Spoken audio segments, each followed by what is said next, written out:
우리는 2월 달에 설교가 내가 믿는 하나님, 내가 믿는 예수님, 내가 믿는 성령님, 그렇게 3주를 연속해서 우리는 말씀을 들었습니다.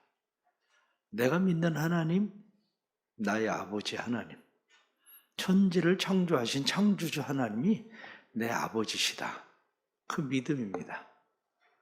뿐만 아니라 내가 믿는 예수 그리스도, 내가 믿는 예수님, 그분은 나를 위해서 십자가 못 박혀 죽으신 우리의 구원자 되시는 예수님. 내가 믿는 성령님, 그분은 우리를 도우시는 분. 그래서 우리를 구원에 이르도록 도우시는 성령님. 그런데 오늘은 조금 어려운 주제입니다. 내가 믿는 삼위일체. 내가 성부, 성자, 성령을 믿는데 이 세 분이 하나다. 이 얘기는 쉬운 얘기는 아닙니다. 굉장히 어려운 이야기입니다. 이 삼위일체 교리는 기독교 교리 중에서 아주 중요한 난제 중에 하나이기도 합니다. 제가 군에 있을 때에 연대 군종사병을 하고 있었습니다. 연대 군종사병을 하고 있을 때에 한 사람이 연대 교회에 일을 하러 들어온 병사가 있었습니다. 친구였죠. 그런데 그때부터 친구가 된 거예요. 왜냐하면 원래 여호와의 증인입니다. 여호와의 증인이기 때문에 여호와의 증인은 집총 거부. 여러분들 아는 것처럼 총을 잡지 않아요. 그래서 논산 훈련소에 가서 집총 거부를 하게 됩니다. 그래서 집총 거부를 하니까 논산에서 영창에 들어가게 됐어요. 논산 훈련소 영창에 들어갔는데 영창 생활을 하면서 계속 회유를 당했죠. 회유를 당해가지고 너 자대 가면 행정병하고 뭐 이러면 그래 굳이 총 잡지 않아도 된다. 이렇게 회유를 당해서 회유를 당하는 바람에 훈련을 받고 그리고 부대로 온 거예요.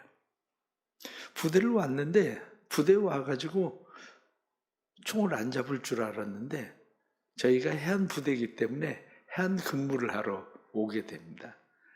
그러니까 총을 자연적 잡게 되는데 자기 신앙상의 양심의 가책이 갈등이 일어나요. 그러니까 어느 날 편지 하나를 써놓고 자기가 스스로 사단 영창으로 가버렸어요. 편지 하나 써놓고 난 더 이상 군 생활 못하겠다. 그래서 편지 써놓고 사단 영창으로 이제 들어갔는데 부대가 난리가 났습니다. 왜 난리가 났냐면 연대장이 별을 다는 진급 케이스였거든요. 아니 그런데 하나가 사고를 쳤으니 그거 어떡하겠습니까? 연대장이 사단으로 쫓아갔어요. 사단 영창으로 쫓아가서 그 병사에게 이야기하기를 너 내가 총 안 잡게 해주겠다. 그러니까 돌아가자. 그럼 회유를 했어요. 회유를 해가지고 총 안 잡을 수 있는 데가 어디냐면 교회 너 청소해라. 그래가지고 저희 교회에다 맡겨놨습니다. 근무도 안 하고 교회 청소나 하고 그냥 그 일만. 연대장은 마음속에 가지고 있는 생각이 있었어요. 그게 뭐냐면 내가 이 부대에서 안전하게 다른 부대로 가서 별을 달 때까지만 있어라. 거기까지가 이제 연대장은 마음 가운데 가지고 있는 생각이었죠. 그래 이 병사가 저희 교회에서 청소도 하고 이런 허드렛 일은 다 하고 그리고 우리가 예배를 드린 예배 시간이 되면 교회 뒤에 이제 행정실이 있는데 그 행정실에 계속 이제 앉아서 있었던 거죠. 그러다가 가만히 생각을 하니까 기독교하고 여호와의 증인은 뭐가 다른가? 똑같은 성경을 가지고 성경을 보는데 뭐가 다른가? 그래 여기가 이렇게 가만히 앉아 있느니 차라리 그냥 예배는 같이 드려도 어떨까? 그래서 본인이 예배를 드리러 들어왔어요. 그래서 예배를 드리러 와서 예배를 같이 드리기 시작하고 그러면서부터 저하고 거의 1년 동안은 뭐 계속 토론을 한 것 같아요. 가장 중요한 것은 삼위일체에 대한 이야기예요. 삼위일체는 기독교는 믿고 여호와의 증인은 삼위일체를 믿지 않거든요. 근데 토론은 계속해도 답이 없습니다. 끝이 없어요. 끝이 안 나. 그런데 마지막 중요한 결론은 이 친구가 총신대 가서 목사가 된 거예요. 이 친구도 같이 성경 읽고 얘기하고 계속 그러면서 신학을 해야 되겠다. 그래서 신학을 하고 총신대 목사가 졸업을 하고 목사가 돼서 합동측 거기 총회본부에서 일을 하고 그랬었던 목사거든요. 제가 왜 이 말씀을 드리냐면 이야기로는 끝이 안 납니다. 우리가 토론을 해서 여러분들이 만약 삼위일체? 그걸 토론을 해서 이해하려고 생각한다면 쉽게 이해될 수 있는 부분은 아닙니다. 왜냐하면 우리가 난제의 수학 문제들이 많습니다. 그런데 난제의 수학 문제들을 누가 푸느냐면 AI가 풀어요. 난제의 수학 문제들을 AI가 풀어내고 나면 사람이 그것을 잘 이해할 수 있을까? 그게 잘 안 된다는 거죠. 얘들은 다양한 정보들을 가지고 문제를 풀어내지만 인간은 그 문제를 그렇게 쉽게 풀 수 있는 일이 아니에요. 답은 어떻게 나오는지는 알겠는데 그 이해가 잘 되지 않는 거죠. 마찬가지로 하나님이 천지를 창조하셨는데 하나님의 창조의 원리를 가지고 하나님께서 그 원리로 만물을 질서 있게 하나님이 창조하셨습니다. 그런데 그 원리를 우리가 이해할 수 있겠습니까? 만일 우리가 그 원리를 이해할 수 있다 이렇게 이야기하는 것은 인간의 문화를 원숭이가 이해하는 것과 똑같습니다. 원숭이가 제 아무리 똑똑해도 원숭이가 어떻게 인간의 문화를 이해를 하겠습니까? 우리는 서로 다른 문화권에 살고 있는 사람들끼리도 같은 사람인데 문화가 이해가 안 되는데 원숭이가 인간의 문화를 이해할 수 있느냐? 이해하지 못합니다. 마찬가지로 인간이 하나님을 이해할 수 있는 것은 아닙니다. 더군다나 삼위일체, 성부, 성자, 성령 세 하나님이 계시다. 그런데 하나님은 세 분이 아니라 한 분이시다. 오늘 성경 본문에 나타나는 것처럼 몸도 하나요, 성령도 하나다. 그렇게 말하면서 5절 말씀에 주도 하나요, 한 분이시오. 믿음도 하나요, 세례도 하나요. 6절 말씀에 하나님도 한 분이시니 아니 성령도 한 분, 그리고 예수님도 한 분, 그리고 하나님도 한 분 이렇게 얘기하면서 그분 세 분은 모두가 다 하나다. 이렇게 얘기하면 그게 무슨 말이 되냐? 우린 그렇게 얘기할 수밖에 없습니다.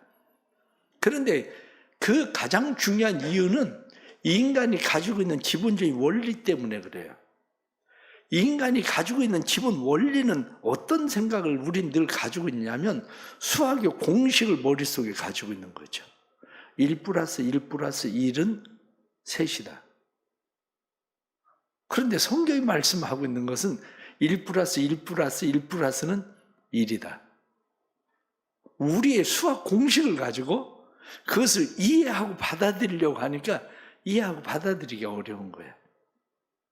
그래서 우리는 하나님은 한 분이시다. 그런데 성령도 하나님이시다. 성자도 하나님이시다. 성부도 하나님이시다. 이게 이해가 안 된다는 거죠. 그런데 삼위일체에 대해서 가장 쉽게 설명하고 있는 것이 그래도 과거에 오래부터 전통적으로 사용되던 건데 크로스웨이를 공부했던 사람들은 그 그림을 기억할 겁니다.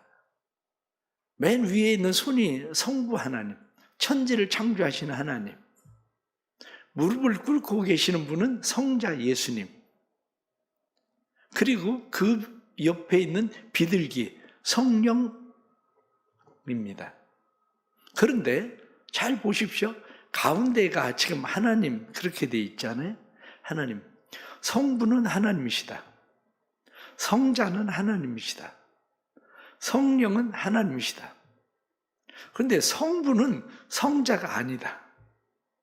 성부는 성령이 아니다. 성자는 성령이 아니다. 성자는 성부가 아니다. 성령은 성부가 아니다. 그리고 성령은 성자가 아니다. 이게 삼위일체에 대한 이야기예요. 이게 전부가. 그러면 우리는 이것을 어떻게 생각을 하게 됐냐면, 저게 무슨 말인가는 그냥 알 것도 같은데 무슨 말인가 모르겠다 이거야.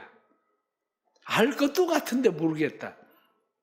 그런데 알 것도 같은데 모를 수밖에 없는 것은 성경이 삼위일체라고 이야기하는 단어 자체가 없다는 거죠. 성경에 삼위일체라는 말 자체가 없습니다. 삼위일체라는 말 자체가 없고, 성경에서는 그냥 우리가 왜 삼위일체를 이야기하게 되느냐면, 태초에 하나님이 천지를 창조하시니라 이렇게 말씀하셨는데, 하나님께서 빛이 있으라 이렇게 말씀하셨다는 거예요. 하나님이 모든 것을, 만물을 말씀으로 창조하셨다. 그런데 요한복음 1장에 나타난 말씀은, 말씀이 태초에 그 하나님과 함께 계셨다 이렇게 말하는 거거든요. 말씀이 하나님과 함께 계셨다. 그런데 맨 처음에 하나님의 신, 하나님의 영, 그 하나님의 신은 수면에 운행하시니라. 수면에 운행하고 있었던 하나님의 신, 하나님의 영이 뭐냐? 그것이 성령이에요. 더 쉽게 말씀을 드리면, 태초에 하나님이 천지를 창조하실 때에, 하나님이 천지를 창조하실 때 혼자 창조하신 게 아니라 말씀으로 천지를 창조하셨고, 그 말씀이 육신이 돼서 우리에게 오셨고, 뿐만 아니라 그때에 성령님이 계셨는데, 그 성령님이 하나님과 함께 계셨고 천지를 창조하실 때에 하나님의 역사가 있었다 이렇게 말하고 있는 거예요. 그 하나님이 사람을 지으실 때에 무엇라고 말하냐? 하나님께서 사람을 지으실 때 말씀하신 것은, 우리가 우리의 모양대로 사람을 짓자. 하나님이 내가 내 모양대로 사람을 지어야 되겠다 이렇게 말씀한 것이 아니라, 우리가 우리의 모양대로 사람을 짓자, 우리라고 표현하고 있다는 거죠. 우리. 그런데 그것이 신약에 와서 어떻게 말씀을 하고 있느냐면, 예수님이 세례를 받습니다. 성령으로 잉태돼서 예수님께서 세상에 오셔요. 그런데 예수님이 세례를 받으실 때에 하늘에서 소리가 나요. 이는 내 사랑하는 아들이요 내가 기뻐하는 자다. 이렇게. 그런데 또 그 가운데 나타나는 일이 생기는데, 성령이 비둘기같이 그에게 임하셨다. 그렇게 표현하고 있는 거죠. 그때 함께 나타나는 것이 하나님, 그리고 성령, 그리고 세례를 받으시던 예수님, 이분이 전부 나타나죠. 마태복음 28장에 예수님께서 사람들을 보내요. 제자들을 보내십니다.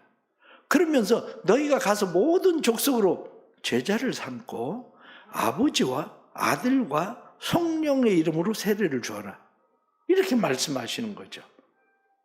그러니까 그때 아버지, 아들, 성령 이 세 분이 같은 동질, 그렇게 성경이 말씀하는 거죠. 그 동질이라고 하는 것은 필립보스 2장에 나타난 말씀처럼, 예수님께서 세상에 오셨을 때에 그분은 하늘의 영광스러움을 비우고 세상에 오셨는데, 그는 본체가 하나님과 동등된 분이다 이렇게 표현합니다.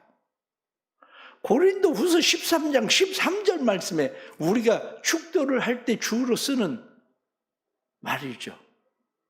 주 예수 그리스도의 은혜, 그리고 아버지의 사랑, 성령의 교통하심, 이 세 가지가 전부 동시에 같이 나타나는 거죠. 그러니까 성경이 우리에게 말씀하고 있는 것은, 이런 모든 것들을 통해서 그분들은 하나시다 이렇게 표현해요. 이것을 신학적으로 가장 잘 설명을 하려고 했었던 사람들이 있습니다. 대표적인 두 사람이 있는데, 한 사람은 오거스틴이라고, 아우구스티스라고 얘기하는 오거스틴입니다. 오거스틴. 그리고 또 한 사람은 토마스 아퀴나스. 이 두 사람이 삼위일체에 대해서 설명을 하려고 해요. 삼위일체에 대해서 설명을 하려고 하는데, 이 삼위일체에 대해서 설명을 하던 토마스 아퀴나스, 그는 철학적으로 대단한 사람입니다. 철학적으로 설명을 해요. 삼위일체에 대해서. 그래서 토마스 아퀴나스는 어느 정도의 사람이냐면, 신학대전이라고 하는, 지금도 신학에서는 최고의 신학 서적으로 보고 있는 게 신학대전이라는 책이에요. 이 신학대전이라는 책을 토마스 아퀴나스가 썼는데, 토마스 아퀴나스가 책을 쓸 때 토마스 아퀴나스는 필사경을 하는 사람들을 세 사람을 두고 자기가 구술을 해서 책을 쓰게 해요. 그런데 각각 다른 얘기들을, 다른 책을 동시에 이 사람한테 이 얘기하고 저 사람한테 이야기하고, 다른 책을 각각 다르게 이야기하면서 책을 쓸 정도의 대단한 석학입니다. 이 사람이 그러한 석학이었었던 이 토마스 아퀴나스가 삼위일체에 대해서 설명을 아주 대단히 잘한 그런 사람입니다. 그런데 오거스틴 같은 경우는 인문학적으로, 한마디로 인간을 중심으로 한 삼위일체를 설명을 하려고 그래요. 한 사람은 청학적으로 설명을 하고, 한 사람은 그 설명을 어떻게 하느냐면, 인간적으로, 인간면에서 하나님이 삼위일체 하나님이시면 인간 안에도 그 삼위일체 하나님의 형상이 있을 거다, 그렇게 얘기를 해요. 그런데 그 이야기를 다 하려고 하는 것이 아니라, 토마스 아퀴나스가 49살이 되었을 때 어느 날 하나님의 임재 체험을 한다고 얘기를 해요. 아퀴나스가 49살 때 하나님의 임재 체험을 하고 나서부터 글을 하나도 쓰지 않았습니다. 신학 대전을 쓰고 그러던 사람이 전혀 글을 쓰지 않았어요. 그러면서 딱 한 얘기가 있습니다. 그 얘기는 뭐냐면, 지금까지 내가 쓴 모든 책은 다 쓰레기에 불과하다. 내가 보고 아는 그 하나님에 대해서 지금까지 내가 쓴 이 모든 책들은 쓰레기에 불과한 거다. 그리고 그 다음부터는 책 안 씁니다. 일체. 죽을 때까지. 오거스틴도 대단한 사람이거든요. 오거스틴도 책을 수백 권을 쓴 그런 사람이거든요. 우리가 책을 쓴다고 생각을 해보세요. 1년에 우리나라는 세계적으로 책을 많이 쓴다고 얘기들을 하지만, 오거스틴처럼 500권, 600권씩 책을 쓰는 그런 사람들이 얼마나 있겠습니까? 그런데 오거스틴도 삼위일체에 대해서 이야기할 때 뭐라고 이야기하느냐?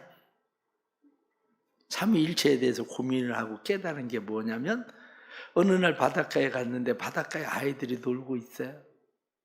바닷가에 아이들이 놀고 있는데 조그마한 여자아이가 모래 웅덩이를 파고, 그 모래 웅덩이를 조갑질을 가지고 거기다 물을 열심히 바닷물을 떠다가 붓고 있어요. 아이에게 물었습니다. 뭐 하고 있니? 그 아이가 이야기합니다. 바닷물을 여기다 옮기려고요. 바닷물을 여기다 다 옮기려고요. 어른이 볼 땐 그 얼마나 무슨 얘기입니까? 물웅덩이라고 해봐야 요만한 아이가 판 웅덩이, 거기에다가 바닷물을 전부 다 옮긴다고? 그때 오거스틴이 깨달아요. 바다처럼 어마어마한 그 하나님을, 우리의 뇌라고 하는 조그마한 웅덩이에 그 하나님을 담아보려고, 이해해보려고 노력하는 자기의 모습이 너무나 어처구니 없다고 생각을 해요. 제가 왜 이렇게 말씀을 드리느냐 하면, 삼위일체라고 하는 것은 우리가 생각하는 것처럼 이해에 달려있는 게 아니라는 거예요. 그래서 볼컵이라는 사람은 그렇게 이야기를 합니다. 삼위일체는 신비다. 인간은 그것이 무엇인지도 알 수도 없고 이해하게 만들 수도 없다. 삼위일체는 각 분의 관계와 세상에 드러나는 방식으로 어느 정도 이해할 수는 있으나 본질적 본성에 있어서는 알려질 수 없다. 교회는 삼위일체의 신비를 설명하려고 한 적이 없다. 교회는 삼위일체론이 도전을 받을 때 이 위험을 없애려는 선에서 삼위일체의 교리를 만들었을 뿐이다. 이 얘기가 무슨 얘기냐면 너희들은 한 분 하나님을 믿는 게 아니잖아. 너희들은 하나님이라는 분도 믿고 예수님이라는 분도 믿고 너희는 성령님이라는 분도 믿고 너희는 삼신을 섬기고 있잖아. 이렇게 이야기하는 거야. 초대교회가 부딪혔었던 문제가 바로 그거예요. 하나님은 한 분이시니 성경이 그렇게 돼 있는데 너희들은 세 분 하나님이라고 얘기를 자꾸 하잖아. 이렇게 이야기하니까 기독교에서 삼위일체라는 하나님이 한 분이시다. 그런데 하나님 한 분이신데 그 안에 그분 안에 세 위격이 계시다. 그래서 그게 성부, 성자, 성령, 삼위가 한 하나님이시다. 이렇게 설명하려고 설명한 거예요. 그게. 그러기에 우리가 기독교를 이해한다고 이야기할 때에 기독교를 이해하는 것은 내가 하나님을 전부 이해하겠다는 것, 그게 가능한 일인가? 바로 그 문제라고요. 그 일이 우리에게는 가능하지 않아요. 단지 아퀴나스는 그것을 설명할 때 성자는 낳으신 분, 그렇게 얘기합니다. 낳으심을 받은 분, 그분이 성자시고 성부는 보내시는 분, 성령은 나오시는 분, 이렇게 그냥 설명을 할 뿐이에요. 그러기에 우리가 이 세 위격이신 성부, 성자, 성령 이분이 존재하시는데 아퀴나스는 무엇라고 이야기하느냐? 그분들은 관계로 존재하신다. 그렇게 이야기해요. 종종 사람들은 이 삼위일체에 대해서 다르게 설명을 해보려고 설명을 합니다. 그래서 마치 나무의 뿌리, 그리고 줄기, 그리고 열매 이렇게 설명을 하려고 하지만 그것을 보고 우리가 보편적으로 삼신론이라고 그래요. 그것은 왜 그러냐? 종속이라는 거죠. 줄기는 뿌리에 종속되어 있고 열매는 줄기에 종속되어 있고. 그런데 삼위일체는 종속이 아니에요. 성부, 성자, 성령이 서로에게 종속되는 것이 아니라 예수님이 성령으로 잉태함을 받았어요. 성령으로 잉태함을 받았고 성령에 이끌려서 광야로 시험을 받으러 가셨는데 그 예수님께서 내가 성령을 보내겠다 이렇게 표현하거든요. 그러면 누가 누구에게 종속된 게 아니거든요. 종속됐으면 성령으로 잉태된 것처럼, 그리고 광야로 시험을 받으러 끌려가시던 것처럼 늘 성령이 예수를 끌고 가는 것처럼 보여져야 되는데 그게 아니고 성령은 내가 성령을 너에게 보내겠다. 그런데 성령을 내가 보내는 게 아니라 내 아버지께서 성령을 너에게 주실 거다. 이렇게 말씀하고 있거든요. 그래서 어려운 얘기처럼 보이죠. 요한복음 15장 26절에 나타난 말씀처럼 우리가 성령, 그분은 누구냐? 그분은 아버지께로부터 오는 분인데 그럼에도 불구하고 예수님이 성령을 보내주신다. 그렇게 이야기를 합니다. 오늘은 삼위일체 하나님에 대해서 내가 믿는 하나님, 내가 믿는 예수님, 내가 믿는 성령님 이렇게 이야기할 때 삼위일체에 대해서 여러분들에게 이해시키려고 하는 건 아니에요. 단지 제가 믿는 삼위일체는 누구냐? 그건 분명합니다. 내가 믿는 삼위일체 그분은 천지를 창조하신 하나님, 아버지, 우리를 죄 가운데서 구속하신 예수 그리스도 뿐만 아니라 우리를 하나님을 알게 하시고 예수 그리스도를 알게 하셔서 우리를 구원받게 하시는 분, 성령님. 이분이거든요. 그러면 우리가 해야 되는 일은 뭡니까? 바로 그 문제예요. 오늘 성경 본문에 나타난 말씀을 보니까 그러므로 주 안에서 갇힌 내가 너희를 권하노니 너희가 부르심을 받은 일에 합당하게 행하여, 성경은 그렇게 말씀합니다. 너희가 해야 되는 일은 그것을 이해하는 게 아니야. 그것을 이해하는 게 아니라 너희가 부르심을 받은 일에 합당하게 행하라. 이렇게 성경이 말씀하는 거죠. 여러분들 가운데에 핸드폰을 이해하고 있는 사람은 얼마나 있습니까? 핸드폰을 이해하는 사람은 아마 제가 알기엔 이 가운데 거의 없다고 보는 게 맞을 거예요. 미국의 전화가 어떻게 되는지, 어떻게 문자를 보내면 아프리카까지 문자가 즉시로 날아가는지, 지금 여기서 아프리카 케냐에 문자를 보내면 금방 답장이 옵니다. 아니 이게 도대체 어떻게 거기 즉시 문자가 갈까? 아니 수천 장의 사진이 이 속에 어떻게 담긴다는 얘기인가? 그러나 여러분들은 핸드폰을 이해하려고 노력하는 사람은 아무도 없습니다. 누가 핸드폰을 이해하려고 노력합니까? 핸드폰을 이해하려고 노력하는 게 아니라 우리는 핸드폰을 사용하는 방법이 뭐지? 바로 그거죠. 그런데 실제적으로 핸드폰을 사용하는 방법도 우리는 조금 알 뿐이에요. 조금. 사용하는 방법을 많이 알면 알수록 우리의 삶은 훨씬 편해질 겁니다. 아침에 출력할 일 하나가 있어가지고 출력을 하라고 프린터를 눌렀습니다. 그랬더니 그 한 장만 뽑으라고 했어야 되는데 책 한 권이 다 나오기 시작하네. 도대체 이걸 어떻게 해야 되는지 알 수가 없어. 그래가지고 얘한테 물어봤어. 어떻게 해야 멈출 수 있냐? 계속 나오는데 어떻게 해야 멈출 수 있냐? 그랬더니 한번 진행된 게 쉽지 않다는 거예요. 프린터를 끄라는 거예요. 그러면 얘가 입력했었던 지역이 지워지고 그러면 다시 초기화가 될 거라는 거예요. 그래서 프린터를 껐지. 중요한 것은 내가 핸드폰을 이해하는 게 중요한 게 아니에요. 핸드폰을 이해하는 게 중요한 것이 아니라 내가 핸드폰을 어떻게 사용할 것인가, 바로 그게 우리에겐 중요한 일이죠. 그렇습니다. 그렇다면 여러분들이 우리가 해야 될 중요한 몇 가지가 있습니다. 그건 뭐냐? 삼위일체 하나님을 이해하는 게 아니에요. 삼위일체 하나님을 경험하는 게 중요한 거지. 삼위일체 하나님을 경험하는 거? 그건 어디서 여러분들은 하나님을 경험합니까? 때로는 종종 사람들이 얘기합니다. 나는 하나님을 만났다. 그렇게 이야기를 해요.